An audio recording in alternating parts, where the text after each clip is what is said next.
Hello everyone, Donna Creef here in Willo, Kelly with the latest edition of the Real Breakdown. So the town of Kitty Hawk has been busy this past month.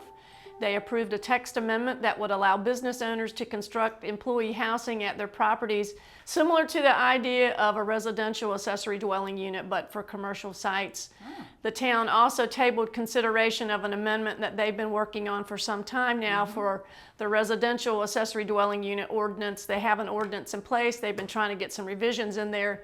The proposal filed by a resident of Kitty Hawk Village is asking that the ADU or the primary structure that's associated with the ADU be limited to year-round occupancy or long-term occupancy. It also proposes a 12-month amortization period for those existing ADUs. This is just in Kitty Hawk Village. And so that ADU amortization period of the 12 months is causing some concern there among the board members. And so they tabled it to allow the town attorney to research the amortization and how that's been looked at in the past by court cases in North Carolina.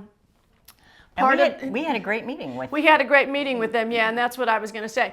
Part of that conversation during the board meeting that was supposed to be about ADUs got into this whole conversation about the rental of ADUs and the rental of short-term rentals. You know, short-term rentals, are they a commercial use of your residential structure? Right. Which we know that's not. Right. And so that they just kind of, veered off into that, but I spoke up and said, you guys need to get back to the ADU discussion. So they did, they tabled it. There appears to be a lot of concern among the village residents there about short-term rentals. Short-term rentals from Airbnbs and VRBOs, not necessarily from the licensed real estate property managers. And so, whenever there's that concern, the licensed property managers also get pulled into that. Yeah, and we went just to, it still surprises me that when people, talk about residential structures that are vacation rental homes. They are, or second homes or whatnot. And there is that knee-jerk reaction, these should be identified as, these are businesses, these should be identified as commercial. Well, what people don't understand in saying that is there is a big difference between a commercial structure and a residential structure, not just with building code, but also with insurance, with financing, with, hey, you got a hot tub, you got a pool, now it's got to be inspected every day.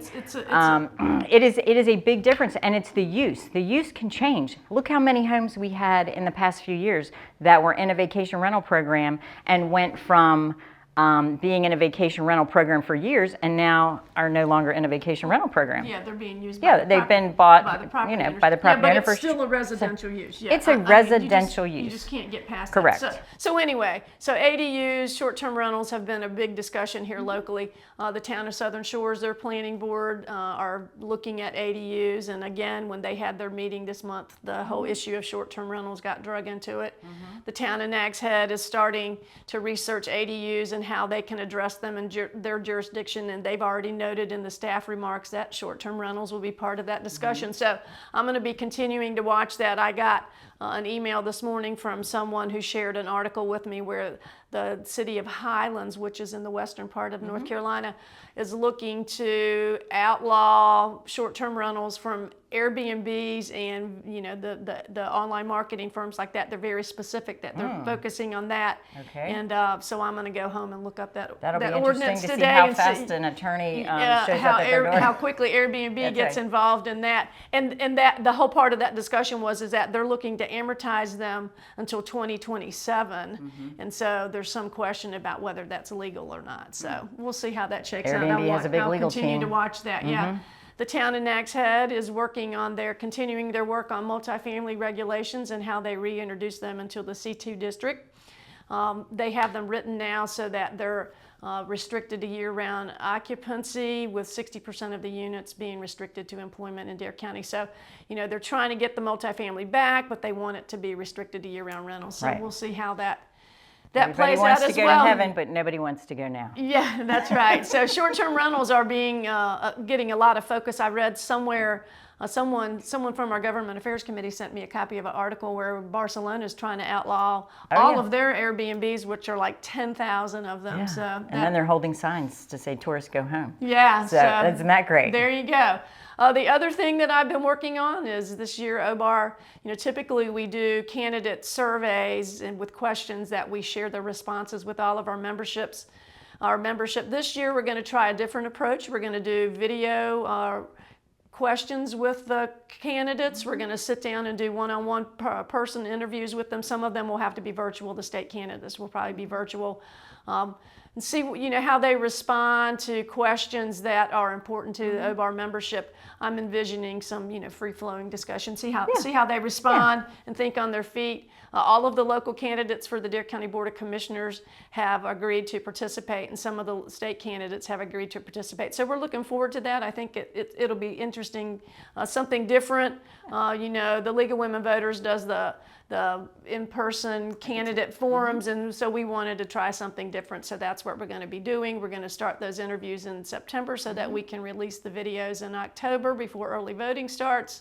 And if you file to run for office, you should kind of know the issues and be able to discuss them freely. And you don't have to know everything when you file to run, for office. But I did have a candidate tell me years ago on the state level that I just want to get elected first, and then I'll work on that, or then I'll tell you how I feel about that. And I was like, guess who I'm not voting for? So I mean, in all honesty, if they're agreeing to come in to sit down with OBAR, they should know what our issues are going to be. Right. Some of them have asked me in advance, can I send them the questions in advance? Well, I'm not doing questions. I'm just going to come in and say, talk to me about housing, talk to me about insurance, talk to me about, what you envision your goals are. So we'll see how they respond to that. I'm looking forward to it. I think that'll be something. I think it'll be a great benefit for our members. Yeah. Oh yeah. Oh, lots of fun, Donna. Anyway, lots of fun for us to do. That's what I've got, Willow. Well, we've got some exciting stuff coming up here. Once we hit August, bam, bam, bam. As you know, all of our members are aware, if they are involved in the MLS, that changes are coming, and we are going to implement those changes by August 15th. They are supposed to be implemented by August 17th. So. Lots of changes there. We're adding some fields. We, of course, have to eliminate all compensation fields. There can be the MLS cannot be used to convey compensation in any way, shape, or form. I know there's been some mention, well, I'll just put in the docs, Form 220, the listing agreement, and no, you can't do that. Any mention, any means that you're going to try to convey compensation cannot be done in the MLS. So we have our general membership meeting on August 21st. About a week after this goes into effect. I'm sure the keynote there, we'll get an attorney coming in and answer some questions about what is happening, what it's going to look like this fall. And this is nothing new. I mean, calling up somebody else and asking them about their listing is something that we've been doing. So now it's just, you're not going to see it in writing, and you're just going to have to. So there'll be have some to be a little more creative but... in communicating. You have to communicate. And so August 21st at noon at Captain George's is our general membership meeting. October 24th will be our annual meeting. But we've got some great stuff coming up in September. We are going to have a Volunteer Appreciation Day. We also have, in September, we have free CE. That is on the calendar, and registration should be Always open. A good thing. Yes, free CE, that free Pick-Up, Gen-Up, and Elective. But the big news is on November 14th, in continuing our discussion on what's happening with this NAR settlement agreement and OBAR opting into the agreement, is the CYA Summit, Protect Yourself and Know Your Value. That's right. Cover Your Assets Summit, Protect Yourself and Know Your Value for not only brokers, but also property managers, because we are going to have some great sessions on fraud, scams, also paving the broken road to closings on short-term rentals, how we navigate, the bumps, the potholes and whatnot, and trying to get to closing on short-term rentals.